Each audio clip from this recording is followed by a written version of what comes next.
Welcome back to today's episode of Talking Shop, and what we're going to talk today is about owner's guilt. Most importantly, the feeling that so many auto repair owners get when they tell us that they're thinking about coming off the tools, spending more time working on the business than in it, and the kind of pushback they get from their teams.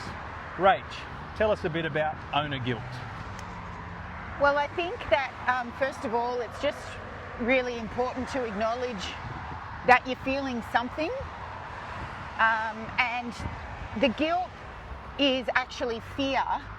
We've learned over time because you usually get pushback from a client when we say, where are you most valuable to the business right now? And it's not on the tools anymore because you've got a competent team that can sell the hours. So we'll suggest that, even half their time they're able to either put into growing the service advisor or to working on strategies from a business growth perspective. And 9 out of 10 times there's a real discomfort from the owner when we're talking about that, and it's because of fear. Fear usually is telling you a lie about what your team will think of you if you're not on the tools with them. If you're not on the workshop floor with the guys, what will the guys think of you? They'll think you're being lazy.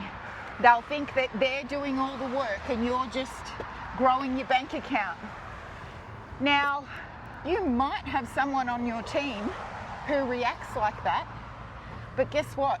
They're putting their hand up and showing you that they're a red flag, because anybody that resents you for taking the risk of owning the business, of employing everyone, of being responsible for all of the financials and all of the responsibilities you have to keep those doors open, that person doesn't belong on your team.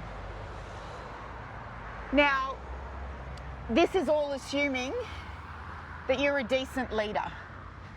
If you're not a decent leader and you are literally a bit of a,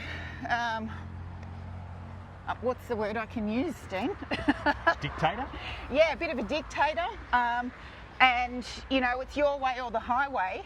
Well, yeah, you're probably going to have those people acting in that way.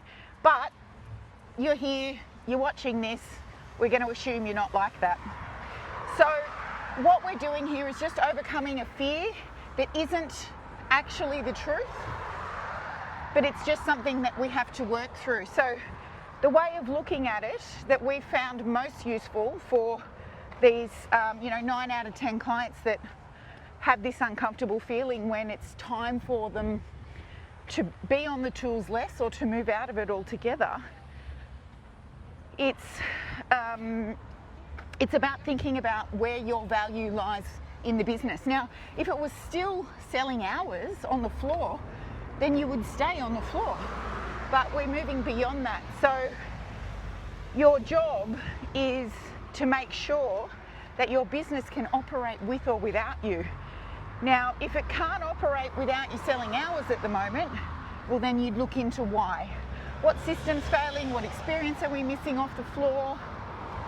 Etc. But if it can, then you staying on the floor and selling hours is actually just blocking growth. We have a scale that we use from a business's revenue standpoint, total revenue standpoint, on how much an owner should be in the business, how much the owner should be working on the business, and at what point does the owner need to be making plans to get out of the business. And when we say out of the business, that doesn't mean exit it, never show up. But from $0 to $1 million in turnover, you are going to be spending quite a bit of time in the business.